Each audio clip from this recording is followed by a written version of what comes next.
સાથે સમાચાર સામે આવ્યા છે જેમાં કોંગ્રેસના સભ્યોને સસ્પેન્ડ કર્યા બાદ તેઓનું નિવેદન સામે આવ્યું છે। તો આ મામલે તેઓએ નિવેદન આપ્યું છે।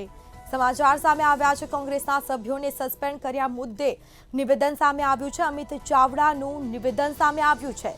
તો આ મામલે અમિત ચાવડાએ કહ્યું છે કે અમે ગૃહમાં લોકોના પ્રશ્નો મુદ્દે રજૂઆત કરી હતી। આ સાથે જ લોકશાહીના મંદિર વિધાનસભા ગૃહમાં રજૂઆત કરવામાં આવી હતી। તો અમિત ચાવડાનું આ નિવેદન છે। પ્રશ્નો વાંચાઈ ન હોવાથી પ્લેકાર્ડ બતાવ્યા હતા।